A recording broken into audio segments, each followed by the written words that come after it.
le Seigneur soit adoré ce matin. C'est l'objet, le but de notre culte encore, c'est de pouvoir apporter au Seigneur notre louange, notre reconnaissance. Et je vous invite à le faire avec ce premier cantique qui nous dit par tous les saints, glorifiez Jésus, inspire leur louange plus belle que le chant des anges.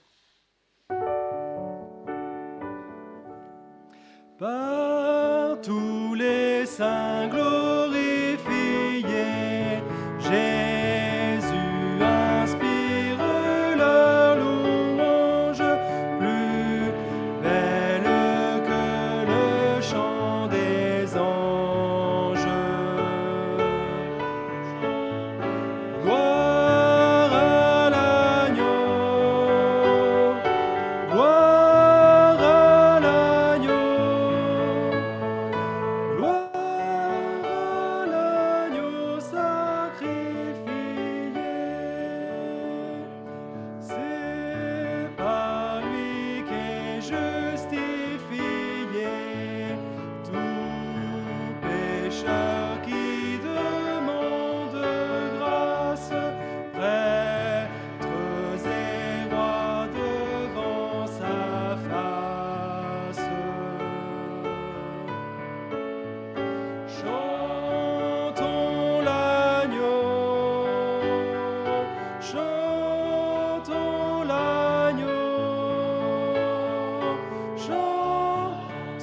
l'agneau sacrifié par le Père magnifié. Tout l'univers lui rend hommage, l'agneau régnera d'âge en âge. Gloire à l'agneau, gloire à l'agneau, gloire à l'agneau sacrifié par son esprit vivifié. Je veux jusqu'à ma dernière heure chanter l'amour qui seul demeure. Gloire à l'agneau, gloire à l'agneau, gloire à l'agneau sacrifié. Pour nous il fut crucifié, son sang a racheté notre âme, c'est pourquoi notre amour l'acclame.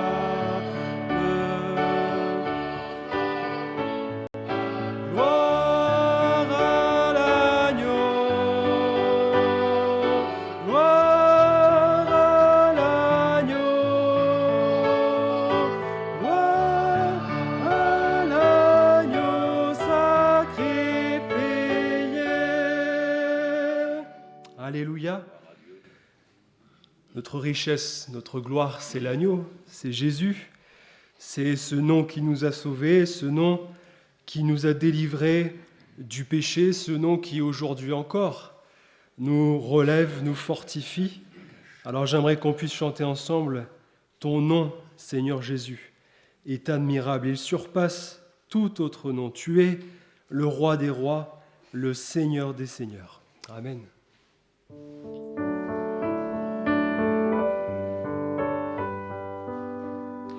Ton nom, Seigneur Jésus, est admirable. Ton nom surpasse tout autre nom. Tu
Heureusement que nous avons Jésus, heureusement que nous avons un Sauveur tel que le Seigneur Jésus.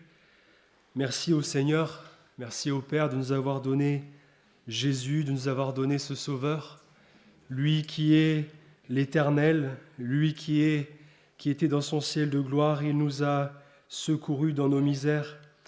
Et c'est pourquoi, frères et sœurs, on peut chanter ensemble ces cantiques, ces paroles que l'on va retrouver dans le psaume 92. Il est beau de louer le Seigneur, il est beau de chanter en l'honneur de son nom.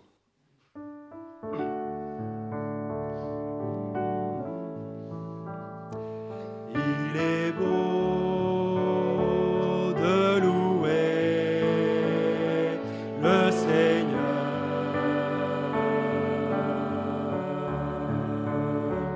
Il est beau de chanter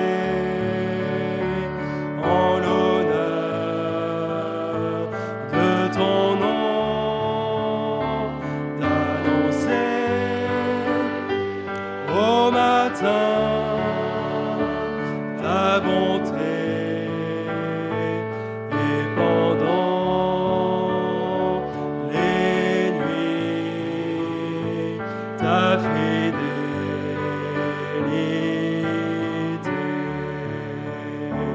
Tu me réjouis par tes œuvres, ô Éternel, et je chante avec allégresse l'ouvrage de tes mains, que tes œuvres sont grandes, ô Éternel, que tes œuvres sont grandes, que tes pensées sont profondes. Il est beau de louer le Seigneur.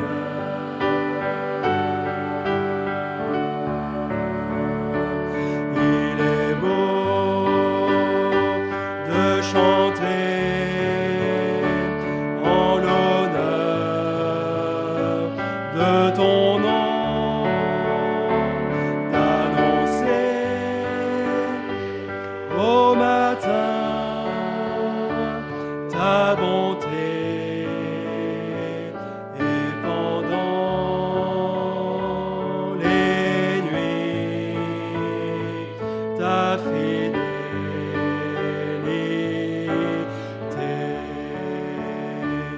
Et pendant les nuits ta fidélité.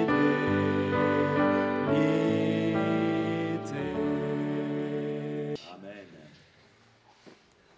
J'aimerais qu'on puisse aussi chanter ce cantique sur les ailes de la foi. Tant qu'il vit, tant qu'il règne, mon tout-puissant ami, il n'est rien que mon cœur, que mon âme craigne. Je me sens à l'abri, on l'a entendu, il est notre refuge, notre forteresse.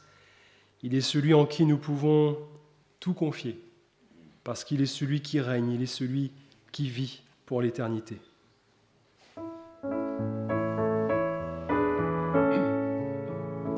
Tant qu'il vit, tant qu'il règne, mon tout-puissant ami, il n'est rien que mon âme craigne, je me sens à l'abri.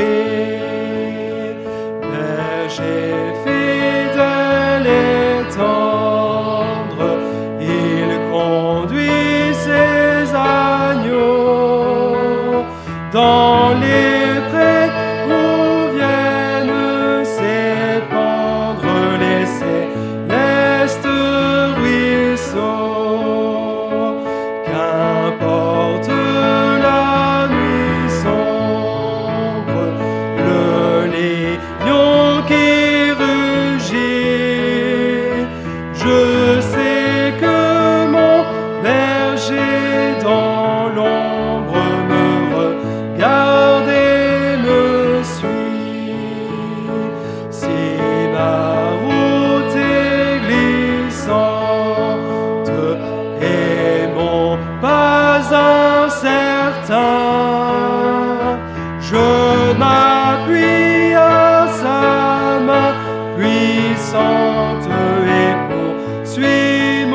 chemin.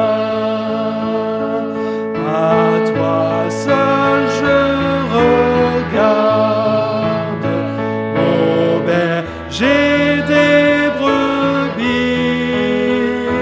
Ton cœur m'aime et ton œil me garde, voilà mon paradis.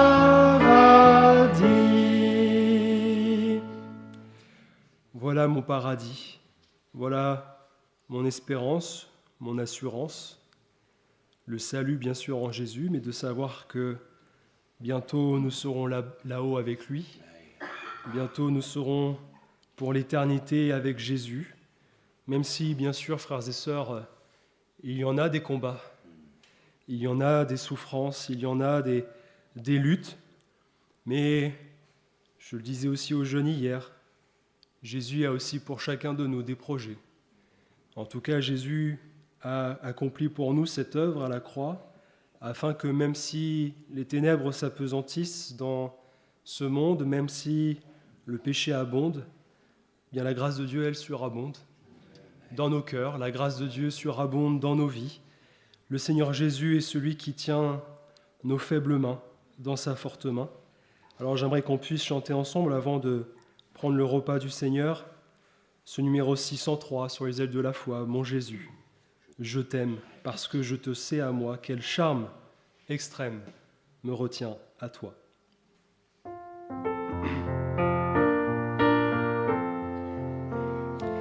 Mon Jésus, je t'aime, je te sais à moi. Oh, quel charme extrême me retient à toi. Les plaisirs du monde ne m'attirent plus. Ton amour m'inonde, je t'aime, oh Jésus. Mon Jésus, je t'aime, car tu m'as sauvé. En t'offrant toi-même, ton sang m'a lavé. Sur la croix bénie, pour moi tu mourus. Ta mort est ma vie, je t'aime, oh Jésus, qu'ici-bas je t'aime jusque dans la mort. À l'heure suprême du dernier effort, ma voix expirante me semble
quel hymne d'allégresse.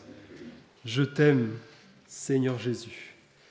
Et pour nous, reprendre ce que le Seigneur Jésus nous a laissé dans sa parole, dans Jean, au chapitre 17, cette prière que le Seigneur, avant d'accomplir pour nous ce pourquoi il était venu, cette prière qu'il a fait monter au Père.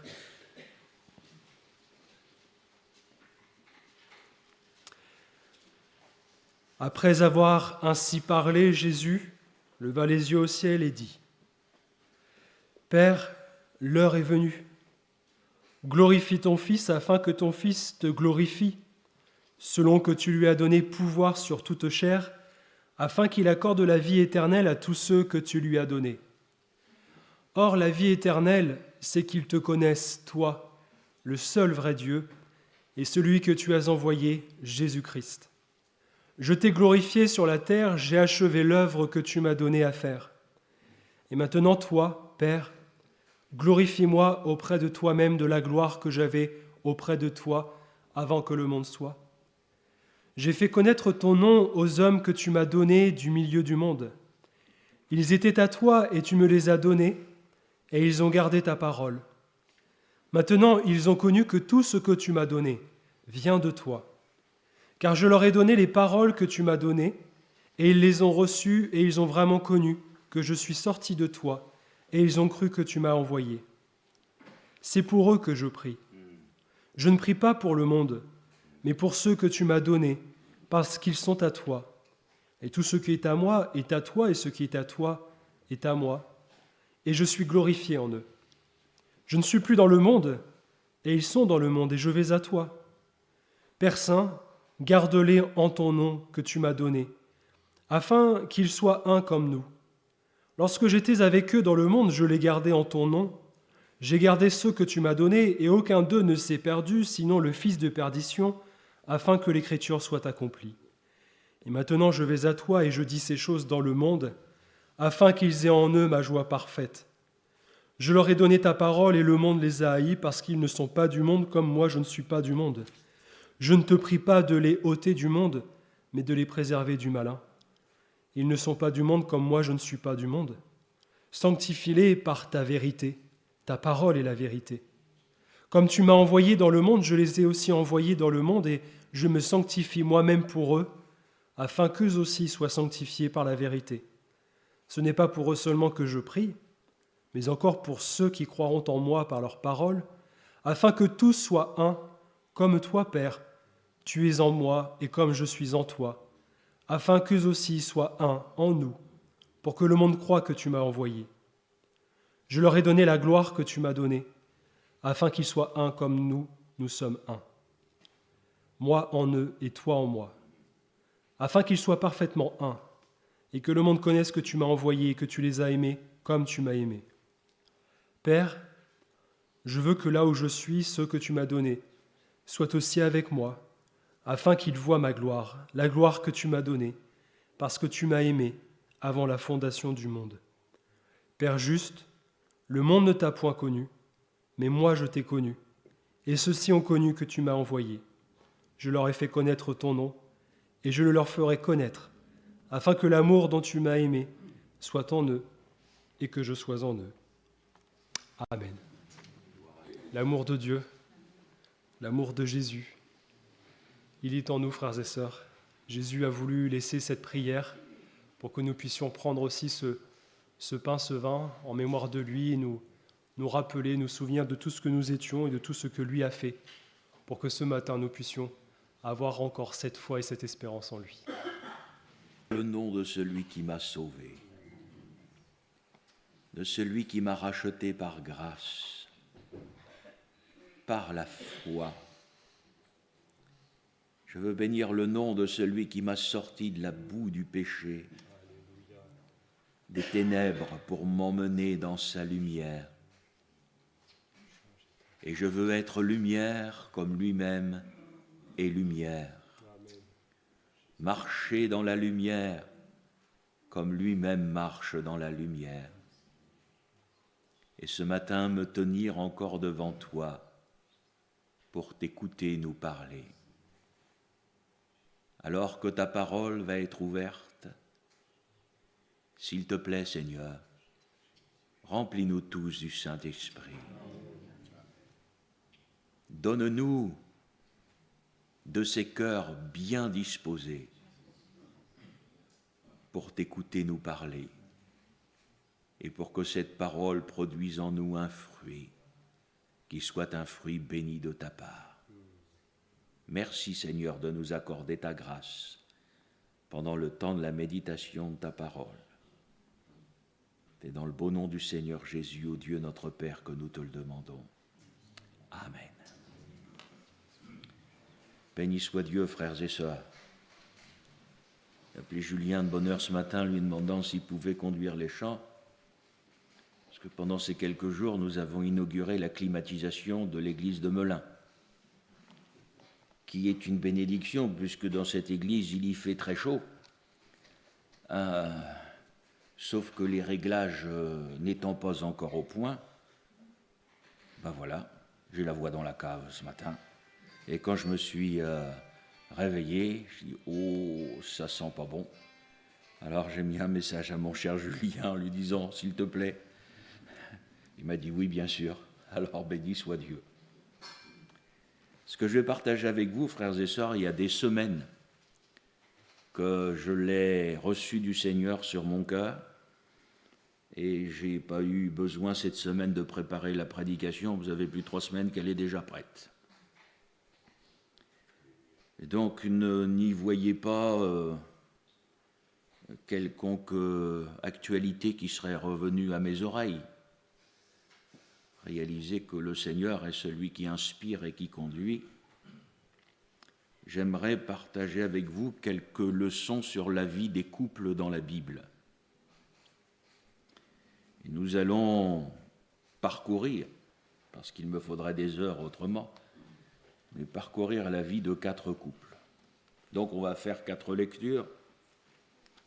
La première dans Genèse 25, au verset 27.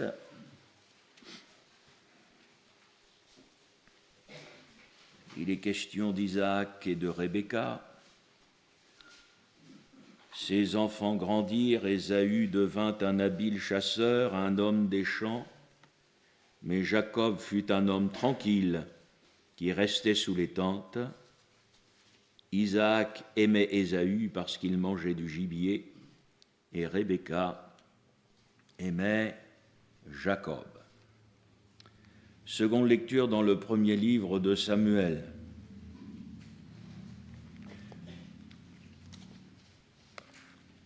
Au chapitre 25,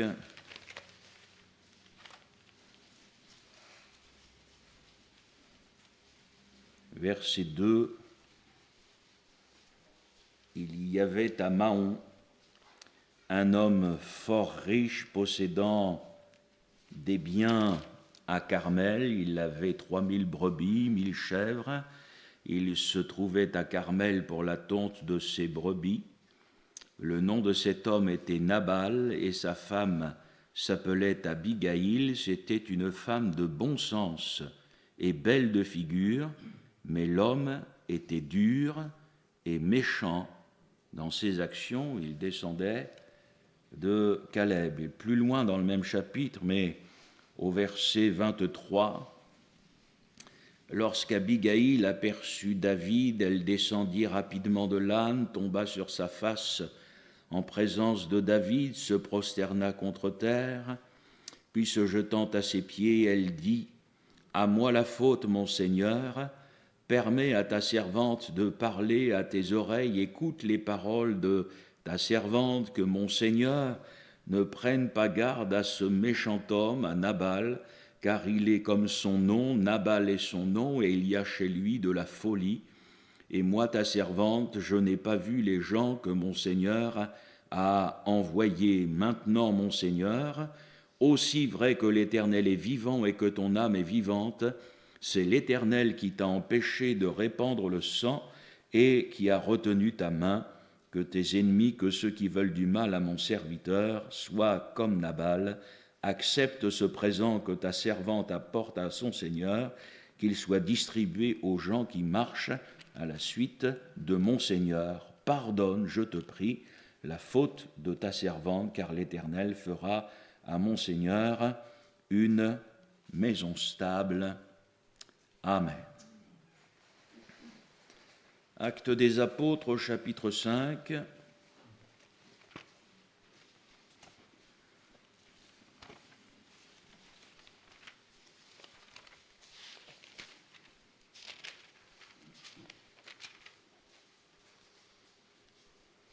Mais un homme nommé Ananias, avec Saphira, sa femme, vendit une propriété et retint une partie du prix, sa femme le sachant. Puis il apporta le reste et le déposa aux pieds des apôtres. Pierre lui dit, « Ananias, pourquoi Satan a-t-il rempli ton cœur au point que tu mentes au Saint-Esprit et que tu aies retenu une partie du prix du champ? S'il n'avait pas été vendu, ne te restait-il pas?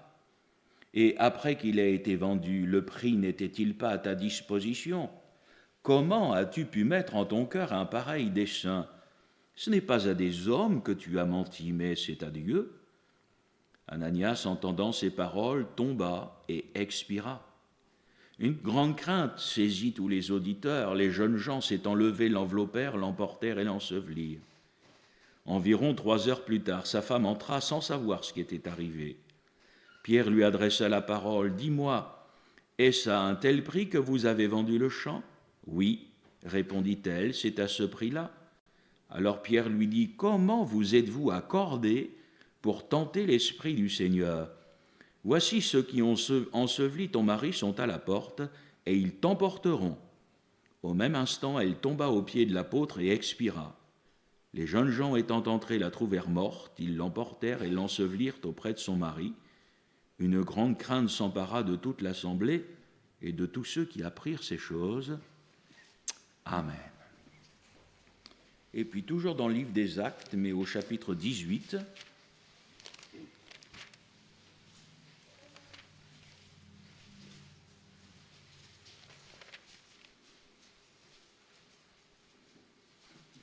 après cela, Paul partit d'Athènes et se rendit à Corinthe. Il y trouva un juif nommé Aquilas, originaire du Pont, récemment arrivé d'Italie avec sa femme Priscille, parce que Claude avait ordonné à tous les Juifs de sortir de Rome. Il se lia avec eux, et comme il avait le même métier, il demeura chez eux, il y travailla, il fabriquait des tentes. Amen.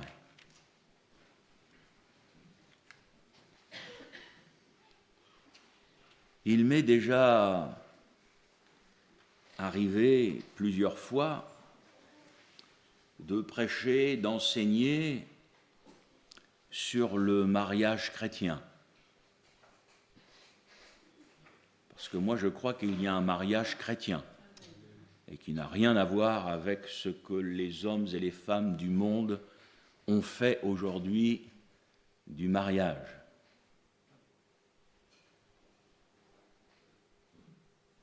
Puisque ce sont 2 chrétiens, puisque le mariage, c'est d'une manière spirituelle une image de l'époux, Jésus, et de l'épouse, l'Église.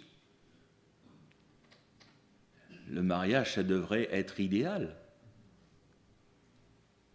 Aussi bien dans la relation de l'homme avec son épouse que de l'épouse avec son mari. Enfin, si nous sommes des chrétiens, si Christ vit en nous par le Saint-Esprit, moi je vous dis que ça doit se voir dans notre mariage et dans notre relation de couple. Amen. Et que si ça ne se voit pas, moi je doute de la présence de Christ dans la vie de celui ou de celle qui vit avec son épouse de telle manière. Et je dois bien avouer, frères et sœurs, qu'avec toutes les années qui s'accumulent les unes derrière les autres, au sein des églises. J'ai dû souvent constater des problèmes de couple avec, je ne vais pas vous dire à chaque fois, mais vous savez, il y a des choses qui sont récurrentes. En tant que pasteur, si vous discutez avec l'épouse, elle va vous dire « mon mari, il est comme ceci, il est comme ceci, il est comme cela ». Et si vous discutez avec le mari, lui va vous dire « mon épouse, elle est comme ceci et comme cela ». Mais vous n'allez jamais entendre quelqu'un qui va vous dire « je suis comme ceci, comme ça ». Parce qu'à partir du moment où il y a une souffrance, le problème c'est toujours l'autre. Mon vieux père qui m'a formé me disait toujours « mon gars, il faut que tu réalises une chose, quand il y a des problèmes de couple, c'est du 50-50 ». Il m'a dit « et tu verras, avec l'expérience du ministère, quand quelque chose arrive, il y a toujours une raison qui fait que cette chose arrive. » Alors j'ai eu à cœur, mais quand je vous dis j'ai eu à cœur, vous savez, ça fait partie de ces choses où, comme si le Seigneur vous disait tu vas parler là-dessus. Alors je vais le faire. Je ne me laisse jamais inspirer par le calendrier. Je peux vous parler de la Pâque à la fête des mères, ça ne me gêne pas. À partir du moment où c'est le sujet que le Seigneur met sur mon cœur. Frères et sœurs, il y a ces différents exemples qui sont là, j'aurais pu en prendre encore d'autres. Le premier des couples qui a retenu mon attention, c'est celui d'Isaac et de Rebecca. Et il est une chose que la parole de Dieu met en avant au milieu de ce couple. Ce sont les enfants qui sont nés de cette union. Ésaü l'aîné et Jacob. Des enfants qui sont une bénédiction, qui sont un miracle, parce que Rebecca était stérile. Donc des enfants qui sont le fruit d'une bénédiction devraient normalement demeurer dans cette bénédiction. Et ce que la parole de Dieu nous montre clairement, c'est que les parents avaient fait des différences entre leurs enfants. Jacob préférait Ésaü, Isaac préférait Ésaü, et Rebecca, elle préférait Jacob. Isaac aimait certainement la virilité de son fils, c'était un homme, c'était un chasseur, il aimait la viande qui avait du goût, il aimait le gibier, son père aussi. Jacob, son frère, lui préférait les fourneaux. Voyez-vous, frères et sœurs, dans les enfants que le Seigneur nous donne, ces enfants, ils sont tous différents. Il n'y en a pas un qui va avoir le tempérament, le caractère de l'autre. Et je crois qu'il faut que nous les acceptions comme nous sommes différents. Eh bien, le Seigneur les a créés différents les uns des autres.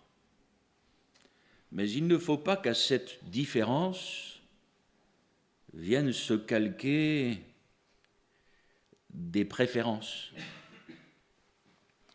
Je crois que si le Seigneur nous a donné des enfants, c'est pour que nous les aimions tous autant. Et justement que nous ne fassions pas de différence entre eux, afin de ne pas exciter de la jalousie. Et voyez-vous, frères et sœurs, entre les mains de Dieu, chaque enfant a un avenir différent. Dieu avait un avenir pour Jacob. Et il va y avoir toutes ces circonstances qui vont faire en sorte que le plan de Dieu va se manifester. Frères et sœurs, en tant que parents, je dirais dans la chair, nous avons, est-ce que le mot est exact, des ambitions pour nos enfants? Je pense que pour certains, il est exact. Mais nous souhaitons le mieux pour eux, nous souhaitons tout pour qu'ils aient un avenir béni entre les mains du Seigneur. C'est une chose que nous ne devons jamais oublier, c'est que ce n'est pas à nous de les conduire, c'est au Seigneur de les conduire. Et nous devons les conduire au Seigneur. Ce n'est pas à nous d'orienter leur avenir, c'est au Seigneur de le faire. Tout leur avenir, y compris dans le mariage. Les parents n'ont pas à influencer leurs enfants, c'est au Seigneur de le faire. Et nous ne pouvons pas demander au Seigneur de les conduire si c'est nous qui les conduisons et les orientons. Et pour ça, il faut de la foi. Et il faut croire que Dieu est capable de conduire, comme un jour, nous aussi. Il nous a conduits. Je crois, frères et sœurs, qu'il est de ces leçons que le Seigneur met devant nous, et nous devons réaliser que nos enfants sont entre les mains de Dieu, que nous, en tant que parents, nous devons faire attention à certaines choses qui pourraient... voyez-vous, là, l'exemple des parents, l'exemple d'Isaac et de Rebecca, ça n'a pas été un bon exemple dans le domaine des enfants. Des parents chrétiens, ça ne devrait pas faire des différences comme cela. Moi, je crois, frères et sœurs, il faut vraiment qu'on remette nos enfants entre les mains du Seigneur et que le Seigneur nous aide, parce qu'on a besoin de l'aide du Seigneur. Le Seigneur nous aide à être les meilleurs parents possibles.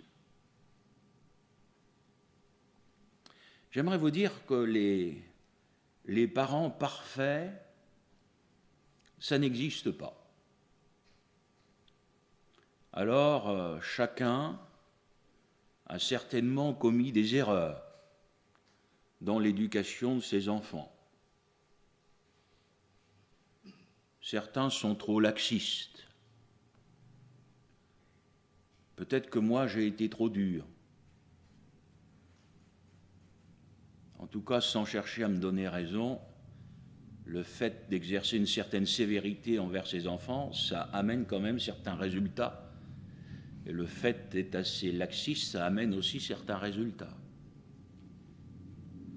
Après, frères et sœurs, ni vous ni moi sommes parfaits. Je crois qu'il nous faut le reconnaître, pas chercher des excuses. Quand nous n'avons pas été ce que nous aurions dû être, bien, il faut le reconnaître. Il faut demander pardon au Seigneur. Je crois que le Seigneur pardonne, que le Seigneur fait grâce. Et je crois que ce que nous n'avons pas été, ce n'est pas une raison pour ne pas être, mais ce que nous n'avons pas été, je crois que le Seigneur est capable de passer au-dessus. Vous savez, c'est comme dans les petits prophètes, quand il est question de ces petites bêtes là, qui ont mangé les cultures, le gélec, le asile et tout ça. Ce qui a été volé, le Seigneur l'a redonné après. Moi, je crois à cela. je vous demande de bien m'écouter, ça ne justifiera jamais le fait que nous n'ayons pas été ce que nous aurions dû être. Moi, je crois qu'il y a certains parents qui ne réalisent pas que leur laxisme, le fait de ne rien dire à leurs enfants, font qu'ils sont en train de les perdre. Je vous le dis du haut de l'estrade. Vous serez les responsables de ce qui va arriver demain. Le Seigneur ne nous a pas donné des enfants pour qu'ils poussent comme des champignons. L'éducation des enfants, c'est biblique. Le fait de reprendre les enfants, c'est biblique. Parce que nous, le Seigneur nous reprend comme un père reprend ses enfants. Donc, bien évidemment, dans l'amour, vous doutez bien que je suis opposé aux enfants battus, etc. Ne faites pas dire ce que je n'ai pas dit. Mais à l'exemple du Seigneur, il conduit l'Église, nous devons conduire nos enfants. Je vous le dis, frères et sœurs. Et si ça ne leur plaît pas, tant pis. C'est vous qui devez les conduire, ce n'est pas eux qui doivent vous conduire. C'est pour leur salut. Ce n'est pas seulement de l'éducation, je vous le dis, pour leur salut. Parce que si vous ne vous en occupez pas, moi je vous promets qu'il y a quelqu'un qui va s'en occuper. Alors que le Seigneur nous accorde toute son aide, toute sa grâce. Le couple suivant est celui de Nabal et d'Abigail. Nabal, un homme qui pour son époque a tout ce qu'un homme aurait pu rêver, un homme fort, riche, mais, la Bible dit, un homme dur et un homme méchant. Face à cet homme, il y a une femme nommée Abigail, une belle femme, mais qualifiée de femme de bon sens. Et cela va se trouver confirmé dans la démarche qu'elle va faire à l'égard de David. Là, il n'est plus question du caractère des enfants, il est question du caractère des parents.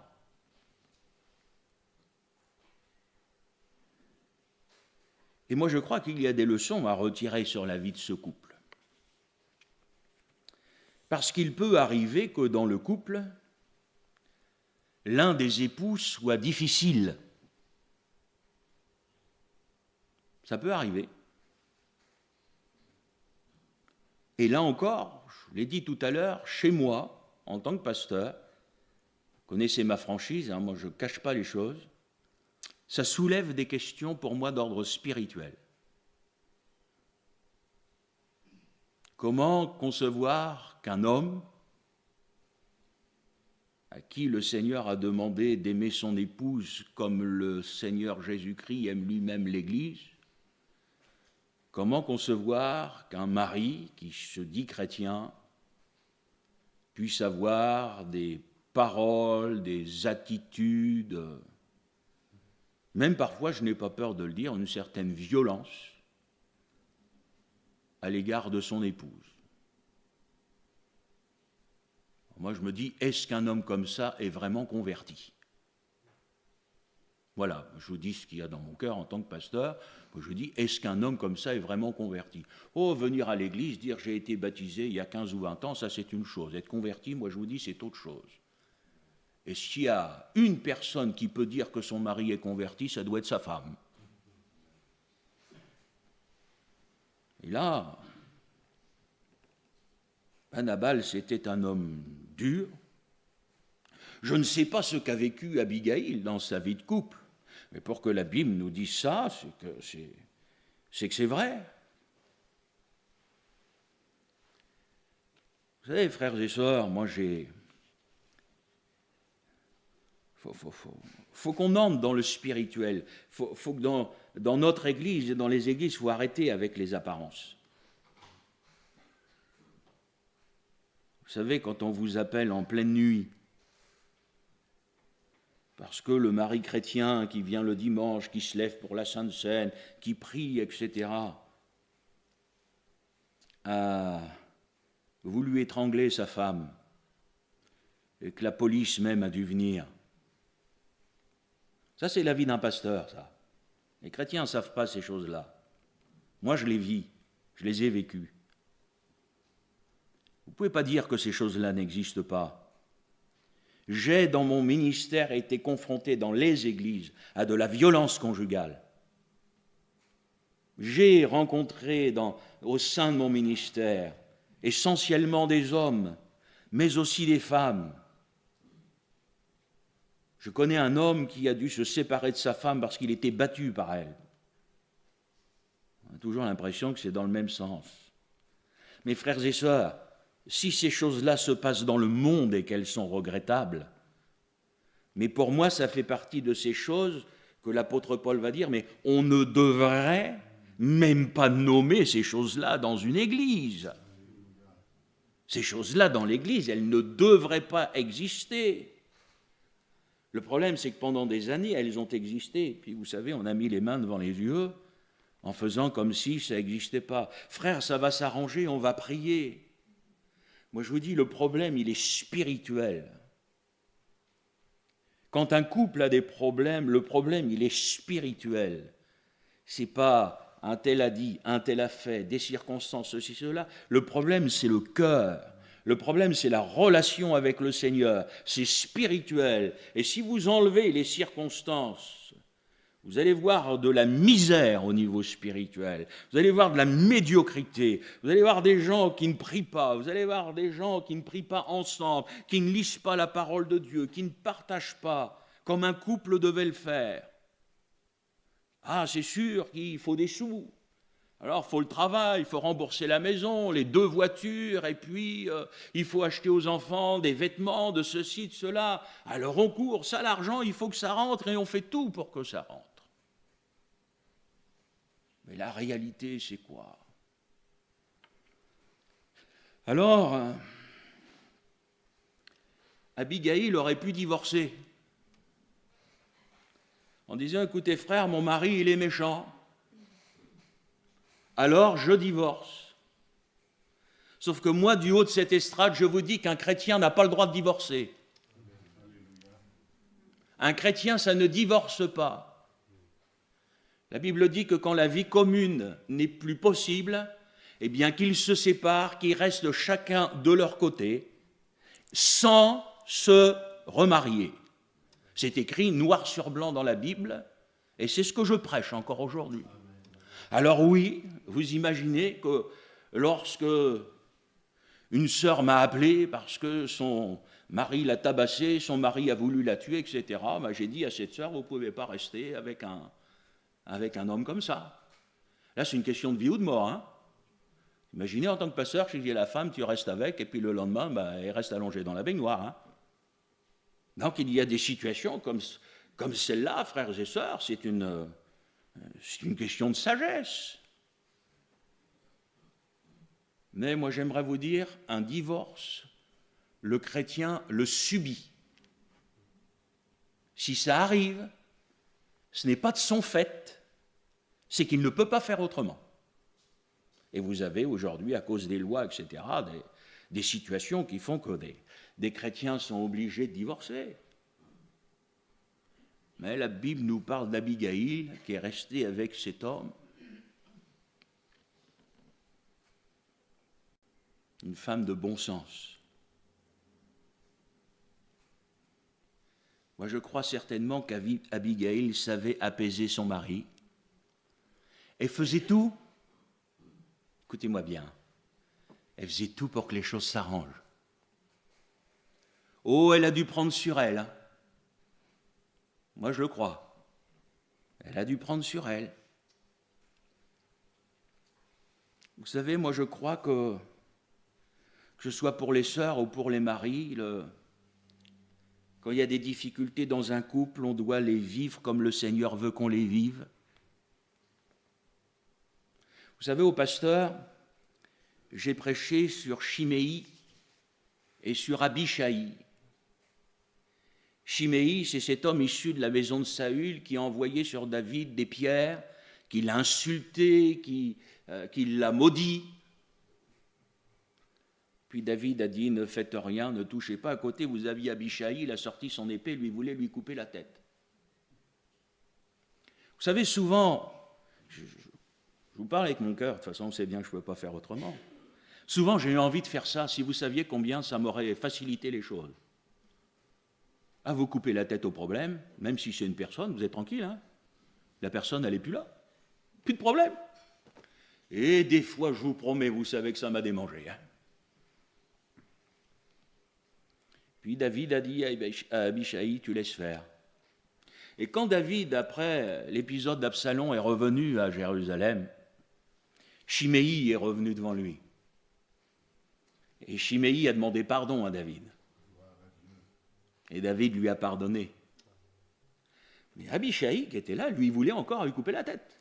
Vous relirez ça dans la parole de Dieu. Mon frère, ma sœur, souffrir n'est pas quelque chose de facile, mais vivre en tant qu'époux ou en tant qu'épouse à l'image de Jésus, ce n'est pas toujours quelque chose de facile. Jésus, on l'a injurié, il ne rendait pas l'injure. Et puis, vraiment, je vous le dis devant le Seigneur, si la parole d'un pasteur a encore une importance dans votre vie, écoutez, le pasteur, même le vieux qui était mon père, veut dire, dans le problème, accepte de reconnaître que c'est du 50-50. Accepte de reconnaître que ce n'est pas seulement ta femme ou ce n'est pas seulement ton mari. La moitié de la responsabilité t'incombe. Ça veut dire que tu n'es pas l'épouse que tu devrais être ou tu n'es pas le mari que tu devrais être.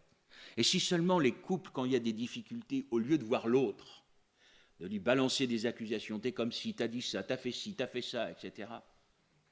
Et moi, je rêverais de voir des couples venir ensemble au pied du Seigneur et demander pardon au Seigneur en disant, mais Seigneur, mais où est-ce qu'on en est? Qu'est-ce qu'on a fait? Ah là, il y a bien des choses, je le crois, qui s'arrangeraient. Alors, je vous promets, je ne veux pas vous décourager, mais quand vous regardez les couples dans la Bible, il y a quand même souvent des problèmes, hein. Et on en arrive à Ananias et Saphira. Et là, frères et sœurs, on n'est pas dans l'Ancien, on est dans le Nouveau Testament. Un couple où les deux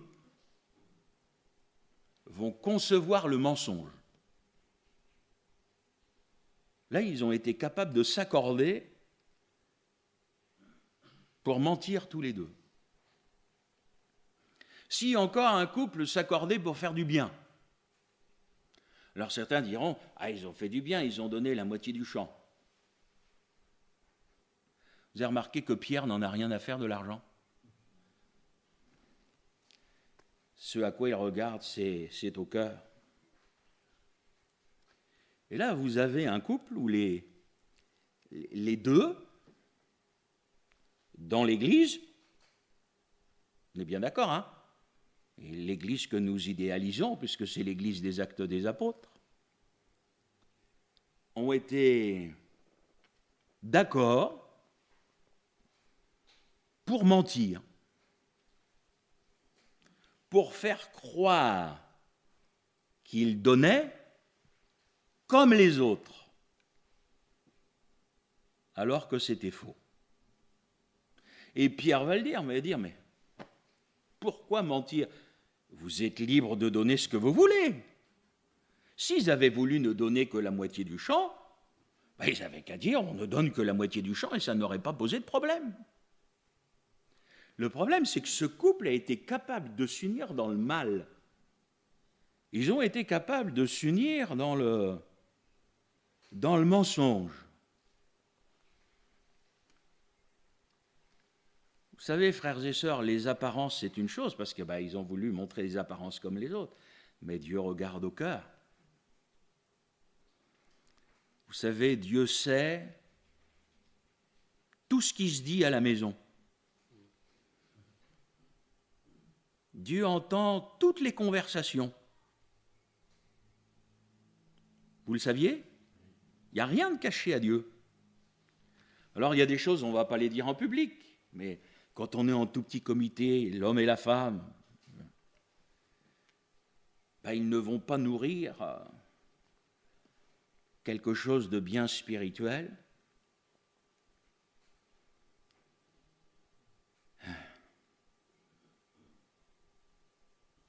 Vous avez remarqué que le problème, c'est les finances. Et c'était l'offrande, hein. Ils étaient en train de donner pour l'œuvre de Dieu. Aujourd'hui, vous auriez des pasteurs qui disent « donne, c'est pas grave ». Pierre, elle a dit « mais est-ce que vous vous rendez compte que vous mentez au Saint-Esprit ?» C'est quoi ce couple? Un couple chrétien qui va arranger des petites affaires, etc. Et frères et sœurs, est-ce que dans le livre des Actes des Apôtres, nous sommes sous la loi ou est-ce que nous sommes sous la grâce? On est bien sous la grâce. Eh bien, sous la grâce, le jugement de Dieu est descendu sur Ananias et Saphira. Et ils sont morts, l'un ni l'autre. Parfois, j'ai peur pour certains chrétiens. Je suis très honnête dans ce que je vous dis. J'ai peur peut-être même parfois pour certains couples qui ne réalisent pas que Dieu entend tout, que Dieu voit tout, et qu'un jour ou l'autre, ça se paye. Il y a des choses que Dieu ne supporte pas. Il y a des choses que Dieu ne veut pas voir, que Dieu ne voit pas, ne veut pas entendre. Et quand il les voit, qu'il les entend, moi je vous dis, ça ne reste pas impuni, et ça n'attendra pas le... Quand je dis le tribunal de Christ, j'espère qu'ils iront, et ça n'attendra pas le jugement dernier. Voyez-vous, les chrétiens ont du mal à réaliser que si Dieu aime, si Dieu sauve, si Dieu fait du bien, Dieu est aussi le juste juge. Et il exerce ses jugements. Et il commence à les exercer dans l'Église. Je le partageais vendredi il y a 8 jours. Mais moi, j'ai vu Dieu exercer ses jugements. Jojo et Catherine, vous avez vu aussi, hein? D'hommes et de femmes qui, dans une église où mon père était pasteur, ont exercé de la méchanceté à son égard. Et je les ai vus tomber les uns après les autres. Certains mouraient, certains devenaient malades.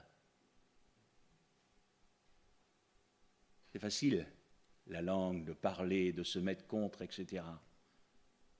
Vous savez, j'ai toujours dit, les serviteurs de Dieu ne sont pas infaillibles. Moi, je ne suis pas de ce genre-là en disant, il ne faut pas toucher un loin de l'éternel. Je dis rien, si j'ai fait une ânerie, vous me le dites. Hein. Mais frères et sœurs, moi, je vous dis de la part du Seigneur, il y a des bornes qu'il ne faut pas franchir. Hein.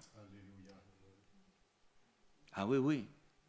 Sous la grâce, moi, je vous le dis, parce que j'ai le livre des Actes des Apôtres, il est des choses qui ne restent pas impunies. Et nous en avons l'exemple avec Ananias et Saphira. Voyez-vous, vous pourriez avoir au milieu de nous un frère, une sœur qui ne soit pas riche, et puis qui, dans l'enveloppe de l'offrande, va glisser une pièce de 2 euros, un billet de 5 euros, parce que le frère, la sœur, il ne peut pas faire plus. Que Dieu te bénisse, mon frère. Amen. Que Dieu te bénisse, ma sœur. Mais celui qui peut et qui met 2 euros ou qui met rien, moi je sais ce que le Seigneur répondait au peuple de Dieu quand il interrogeait le Seigneur par le prophète. « En quoi t'avons-nous trompé ?» Vous savez ce que répondit le Seigneur ?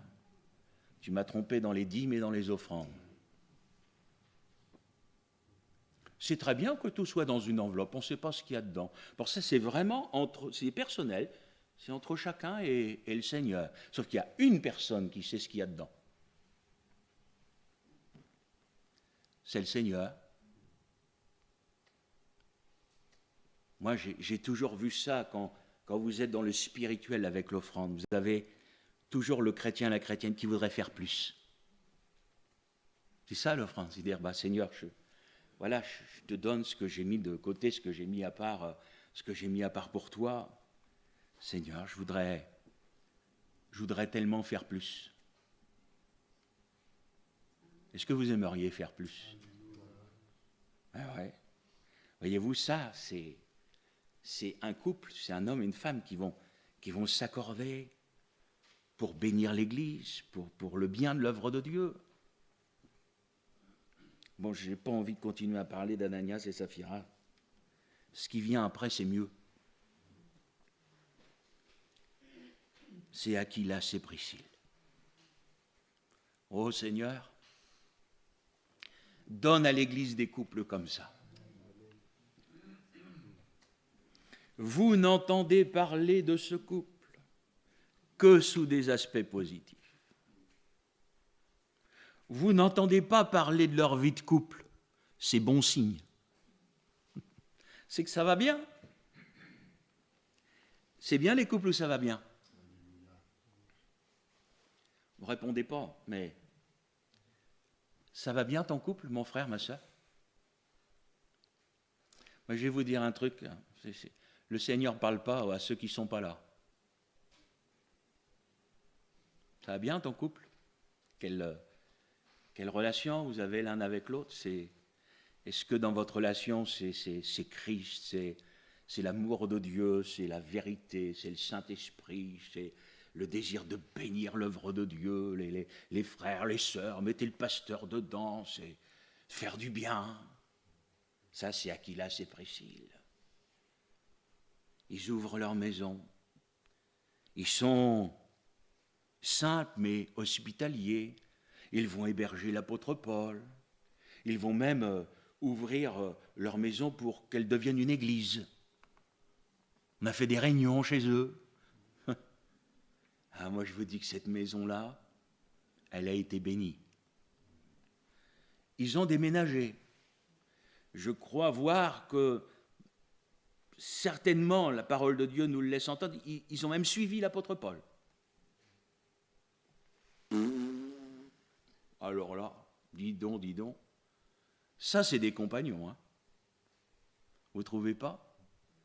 Quelle grâce. On ne sait rien de leur vie de couple. Moi je crois que c'est un homme et une femme qui s'aimaient, qui étaient consacrés à l'œuvre de Dieu. Maison ouverte, hospitalière, ça priait là-dedans, alléluia, gloire à Dieu. C'est un homme et une femme qui ont été en bénédiction au serviteur de Dieu qu'était Paul.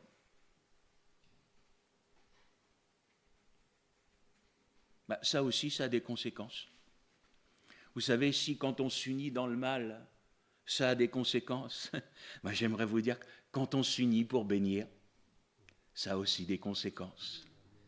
Vous savez, quand on est là avec le serviteur de Dieu pour que l'Église aille de l'avant, pour que les âmes soient sauvées, pour qu'ici il y ait une nouvelle Église, etc. Je sais qu'on est sous la grâce aussi, mais moi je crois que ça a des conséquences. Et des conséquences qui sont des conséquences bénies. Quelle grâce! Aquila, c'est Priscille. Même quand Paul n'est plus là, il a gardé une place dans son cœur pour eux. N'oubliez pas de les saluer. Parce que, vous savez, il y a des gens qu'on n'oublie pas. Je peux vous le dire. Vous savez, il y a des gens qu'on n'oublie pas parce qu'ils nous ont fait du mal. Et il y a des gens qu'on n'oublie pas parce qu'ils nous ont fait du bien. Moi, je bénis Dieu. Il y a des gens dans ma vie, je ne les oublie pas parce qu'ils m'ont fait du bien. Je préfère essayer d'oublier ceux qui m'ont fait du mal. Dis Seigneur, tu les pardonnes. Il y a des gens qui m'ont fait du bien quand j'étais un gamin. Il y a des gens qui m'ont fait du mal quand j'étais un gamin. Il y a des gens qui m'ont fait du mal parce que le fils du pasteur n'était pas le même fils que quelqu'un d'autre. Les enfants du pasteur, il fallait qu'ils soient comme ci, comme ci, comme ça, n'est-ce pas? Moi, j'étais un gamin comme les autres. J'ai découvert qu'aux yeux de certains, je ne l'étais pas. Mais je préfère oublier ça, puis me souvenir de ceux qui m'ont fait du bien. Vous savez, j'ai des gens qui m'ont fait du bien. Des papis, des mamies, qui disaient à mes parents, tiens, on le prend à manger avec nous le dimanche midi. Alors j'ai mangé chez les chrétiens, j'étais content, etc. C'est un chrétien qui m'a appris la pêche. Ben oui. Il m'a dit, allez, un chrétien qui avait un étang, un petit étang, c'est bien. Puis il m'a appris à pêcher, après il m'a appris la rivière, tout ça. Que Dieu les bénisse. Parce qu'ils ont su, d'une manière ou d'une autre, faire du bien. Faire du bien. Je me souviens de ces moments où, avec Isabelle, financièrement c'était difficile. Vous savez, pendant des années, on a été pasteur de toutes petites églises avec des petits moyens financiers. Je me souviens, moi, de ces chrétiens qui, tiens frère, on vous donne des œufs. Ils tuaient les poulets, alors hop, il y en avait un pour le pasteur. Un lapin. C'est bon le lapin. Et Dieu nous a toujours fait grâce. Dieu nous a toujours fait grâce. Moi, je crois que l'Église, c'est ça. Et la vie des couples dans l'Église devrait être une vie pour bénir l'Église. Et bénir l'Église, eh bien, c'est bénir ceux qui la composent. Alors, moi je prie pour les couples. Je n'ai pas peur de vous dire, je le fais tous les jours. Je le fais tous les jours parce que quand je dis je réalise, je ne crois pas que je réalise. Paul lui-même dira que c'est un mystère, hein. Mais quelque part, l'Église, c'est ce qui se passe dans les couples. Donc si je veux que l'Église soit bénie, il va falloir que les couples qui composent l'Église soient bénis. Mon frère, ma sœur, je vais terminer en vous disant, on ne peut pas être des hypocrites. On vient là le dimanche matin, vous avez vu, on a mis le costume et tout ça, on est beau, on fait des belles prières, on prend la Sainte Seine, on écoute la parole de Dieu, on dit Amen. C'est bien. Mais si on a une attitude comme ça quand on est dans l'église et quand on rentre à la maison, avec le mari, la femme, les enfants, machin, ça chamaille. Je suis désolé, frères et sœurs, ça je ne peux pas. C'est de l'hypocrisie. C'est de l'hypocrisie. On ne peut pas avoir deux faces. Hein. Alors, ce qui est bien, c'est que le Seigneur a réponse à tout. Et il y a un endroit où le Seigneur invite les couples, c'est au pied de la croix. Tu viens à la croix. Ton mari ne veut pas venir, ta femme ne veut pas venir, vas-y tout seul. À force de te voir au pied de la croix, il finira bien par te rejoindre. Et là, au pied de la croix, il y a toutes les solutions. Vous n'avez pas besoin de voir un spécialiste des couples. Quand vous pensez qu'aujourd'hui, il y a même des sexologues chrétiens qui ne viennent pas devant moi, je vais leur donner des claques. La croix. Tu vas à la croix, là Jésus, il a tout réglé. Sauf que quand tu viens à la croix, fais attention si tu te plains de l'autre. Parce que Jésus va te dire, avant de voir la poutre, enfin la paille, regarde la poutre qui est dans le tien. Et quand on est à la croix, vous savez, le Seigneur nous parle de nous, de ce que je suis, de ce que je ne suis pas, de ce que je devrais être, etc. Et la croix, c'est une bénédiction extraordinaire. Alors je prie pour vous. Je compatis. Frères et sœurs, moi je suis heureux avec Isabelle. On n'a jamais eu de nuages dans notre couple parce qu'on ne les a jamais laissés s'installer. Jamais. Et les moindres fois où nous avons pu avoir un désaccord, dans les 30 secondes qui suivaient, on se demandait pardon. C'est comme ça que ça doit fonctionner un couple. Moi, je suis heureux. Je bénis Dieu. Aujourd'hui, les enfants sont partis, on se retrouve tous les deux. Quel bonheur. Pas parce que les enfants sont partis, ils savent bien que dès qu'ils reviennent, je suis le plus heureux. Hein. Mais si vous saviez, comme je suis heureux d'être avec ma femme. Vous en avez, qu'est-ce qu'on va faire, qu'est-ce qu'on va dire? Mais dis, pourquoi tu t'es marié, quoi? Je veux dire, moi, je suis heureux avec ma femme, quoi. Quel bonheur, quelle bénédiction on partage. Alors bien sûr, là, comme là ce midi, vous avez tout le monde qui arrive. Eh ben, merci Seigneur, quoi. Je veux dire, on est content. On est content de tout, quoi. Alors je promets, je prie. Parce que quand je sais qu'il y a des frères et sœurs qui souffrent, et quand vous êtes pasteur, vous souffrez avec eux, vous êtes heureux, puis vous avez en face de vous une sœur, un frère qui est malheureux, qu'est-ce que vous faites? Vous priez pour lui? Moi je pense à ceux, parce que je vous ai dit, vous avez le couple idéal chrétien, vous avez les frères et les sœurs au milieu de nous qui vivent avec une épouse qui n'est pas convertie. Vous priez pour eux? Alléluia. Moi je prie pour eux, moi. Mon frère, je prie pour toi, ma sœur, moi je prie pour toi, moi. J'en ai tellement vu, moi, des maris inconvertis se convertir dans mon ministère. J'ai dit, Seigneur, il faut que ça continue. Il faut que tu me les amènes. Et moi, je crois à ça, mais il faut soutenir ceux qui passent par des moments difficiles. Ça, c'est notre responsabilité. Et puis, ne jugez pas, mais priez. C'est tellement facile. Ah, il est comme ci, il est comme ça. Oui, c'est vrai, ça peut être vrai, mais vous ne savez pas qu'est-ce qui peut conduire aussi quelqu'un. C'est pas pour excuser, mais c'est pour comprendre. Il y a tellement de circonstances parfois. Vous savez, moi j'ai eu une enfance heureuse. J'ai eu en face de moi un exemple avec mes parents que je peux reproduire. Gloire à Dieu. Ah ouais, je dis Joël, gloire à Dieu. Vous en avez tellement, ils se marient, mais ils ne savent pas comment faire, parce qu'en face d'eux, ce qu'ils ont eu, c'est ce qu'il ne fallait pas faire. Ce n'est pas de leur faute. Alors que le Seigneur bénisse l'Église. Mon frère, c'est tout mon cœur, je dis, qu'il te bénisse, ma sœur, qu'il te bénisse, qu'il bénisse les couples de l'Église, et que les couples de l'Église soient des couples en bénédiction. Amen.